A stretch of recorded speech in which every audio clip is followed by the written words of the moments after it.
बिस्मिल्लाहिर्रहमानिर्रहीम। अस्सलाम वालेकुम। कैसे हैं आप सब लोग? दुआ है कि अल्लाह ताला से कि अल्लाह ताला हम सबको अपने हिफ्ज़-ओ-मान में रखे, आमीन सुम्मा आमीन।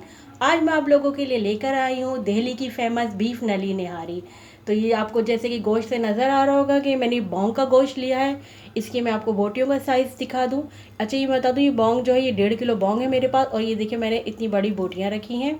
ठीक है, ये बोटियों का ये साइज़ बड़ा रखा है मैंने। ठीक है, ताकि इसका अच्छा रेशा नज़र आए। आप देख रहे हैं इतनी बड़ी बड़ी बोटियों का साइज़ है ये 1.5 किलो है। इसमें मैंने नलियाँ भी ली हैं, ये नली है ये। ठीक है, और इसके अलावा मैं अब आपको बता देती हूँ मेरे पास क्या क्या है। ये मेरे पास है 1 पाव दही है, और ये 1 पाव ही घी लिया है मैंने, और ये 1 पाव ही प्याज ली है मैंने ये। और ये 1 टीस्पून मैंने ये हल्दी ली है, 2 टेबल स्पून नमक लिया है, और ये 3 टेबल स्पून मैंने पिसा अदरक लहसुन का पेस्ट लिया है, और ये 4 टेबल स्पून मैंने लाल पिसी मिर्चें ली हैं। और ये मैं आपको गरम मसालों में बता दूं मैंने गरम मसालों में क्या क्या लिया है। गरम मसाले में मेरे पास है ये ज़ीरा है। ये ज़ीरा मैंने 2 टेबल स्पून लिया है। ये मेरे पास 2 बड़ी इलायचियाँ हैं, और ये 7-8 लौंगे हैं, और ये 15-20 काली मिर्चें हैं, और ये सौंफ है मेरे पास, ये भी मैंने 2 टेबल स्पून ली है। ये दालचीनी का टुकड़ा है, ये जायफल है, और ये जवतरी है।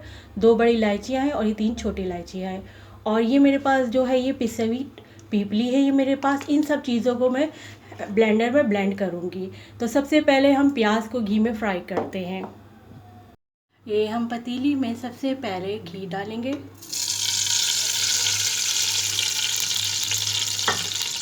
फिर हम इसमें प्याज फ्राई करेंगे। प्याज को हम एक अच्छा गोल्डन ब्राउन होने तक फ्राई करेंगे, एक अच्छा सा कलर देंगे।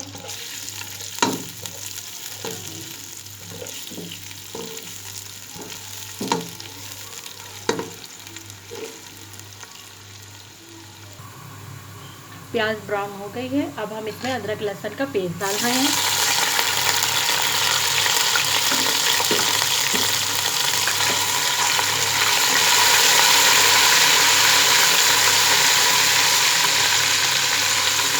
और थोड़ी देर हम 1 सेकंड तक इसको अदरक लहसुन के पेस्ट को हम पका लेंगे, ताकि इसका अच्छे से खुशबू आ जाए। इसके बाद हम इसमें गोश्त डालेंगे।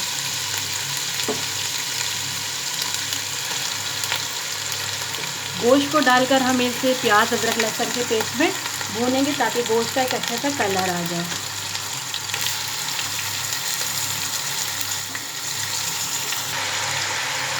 जब गोश्त का अच्छा प्यारा सा कलर आ गया है ये, तो फिर अब इसमें लाल पिसी मिर्चें डालेंगे, हम नमक डालेंगे, हल्दी डालेंगे,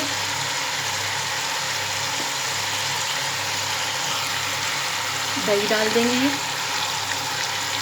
फिर अब हम इन सब चीज़ों को मिक्स करेंगे और भूनेंगे।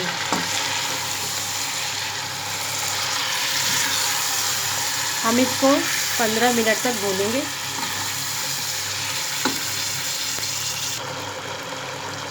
गोश्त हमारा भून गया अच्छी तरह। अब हम इसमें गोश्त गलने का पानी डाल रहे हैं। हम सिर्फ इतना पानी डालेंगे कि इसमें हमारा गोश्त भी गल जाए, और हमें जितनी इसमें रखना है शोरबा इसका हमने उस हिसाब से रखना है। अच्छा, अभी हम इसमें थोड़ी देर में आटा भी डालेंगे। जब तक थोड़ा गोश्त गल जाए उसके बाद हम आटा डालेंगे, इसलिए अभी हम इसको ढक के रख रहे हैं गोश्त गलने तक के लिए। गोश्त गलने के लिए हम इसको 1 घंटे के लिए छोड़ेंगे, क्योंकि जाहिर सी बात है बड़ी बोटियां हैं, तो हम 1 घंटे तक का इसका गोश्त गलने का वेट करेंगे। फिर इसके बाद हम आपसे मिलते हैं। अभी हम इसमें पिसा हुआ गरम मसाला डाल रहे हैं, जो मैंने आपको बताया था, जायफल जवतरी पीपली वाला, और तमाम जो हम गरम मसाले डालते हैं। अभी हम इसमें सिर्फ 2 टीस्पून डाल रहे हैं। बाकी हम जब थोड़ा तैयार हो जाएगी नहारी, बाकी जब डालेंगे।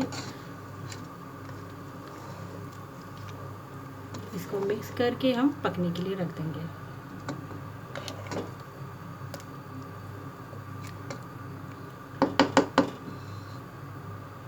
एक घंटा गुजर गया है, हो गया है इनको गोश्त को गलते हुए पकते हुए नहारी को। अब मैं इसमें आटा डाल रही हूँ।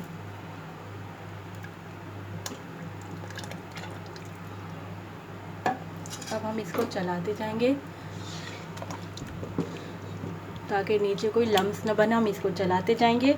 ये मैंने आटा डाल दिया। आटा मैंने जो है 1 प्याली लिया था, उसमें मैंने पानी डाल के आटे को घोल लिया था। अब मैंने नारी में आटा डाल दिया है। ये देखिए आटा डालते ही गाढ़ापन आने लग गया है नारी में। अभी हम इसको मज़ीद और पकाएंगे गोश्त गलने तक, और ये आटे का कच्चापन होने दूर हो जाएगा। हम देर से पकाएंगे, इसको देर तक पकाएंगे। आटा भी हमारा साथ में पकता रहेगा और गोश्त भी गलता रहेगा और नारी भी पकती रहेगी। ठीक है, अब हम इसको वापस ढक देंगे और इसको मज़ीद हम अभी 1 घंटा और पकाएंगे। जितनी देर आटा पकेगा उतनी देर नारी और अच्छी मज़ीद बनती रहेगी। अब हम आपको इसकी फाइनल लुक दिखाते हैं। नारी रेडी हो गई है। आप देख रहे हैं कि कितने अच्छा इसके ऊपर घी के रोगन आई है, और हमने कोई अलग से बाहर पहले से निकाला भी नहीं था। रोगन को लोग अक्सर बाहर निकाल लेते हैं कि आटा डालने के बाद रोगन गायब हो जाता है, लेकिन देखें ये हमारा बिल्कुल भी गायब नहीं हुआ है। इसका सिर्फ यही रीज़न है कि इसको स्लो आंच पे, आप बिल्कुल स्लो फ्लेम पे पकाएंगे आखिर टाइम पे, लास्ट मोमेंट पे, तो ये वापस रोगन वापस आ जाएगा। अगर आटा डालने के बाद चला भी जाए तो इस स्लो आंच पे आप रख देंगे तो ये वापस रोगन आ जाएगा। ठीक है, अब मैं आपको इसको डिश आउट करके दिखाती हूँ इसकी फ़ाइनल लुक। ये डिश आउट कर दी है मैंने नहारी को, बीफ नली नहारी को। अब ये देखें आप, माशाल्लाह कितनी अच्छी लग रही है। इसके साथ मैंने जो लवाजमात रखे हैं, इसको मैंने गार्निश किया है हरा धनिया, अदरक, हरी मिर्ची और नींबू से। और ये मेरे पास नली है, इसको अब मैं इसमें डालूँगी।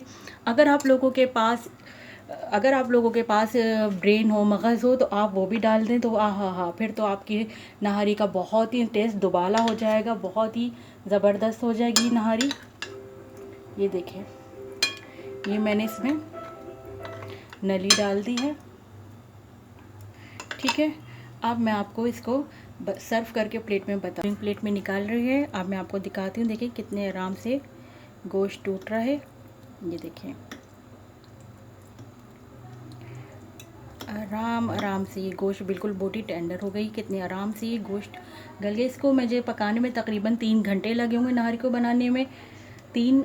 और इसको मैंने 1.5 घंटे पहले गोश्त को करा, मैंने गोश्त को पकाया है। फिर उसके थोड़ी देर बाद आपने देखा मैंने आटा डाला, उसके बाद भी मैंने इसको 1.5-2 घंटे तक पकाया है।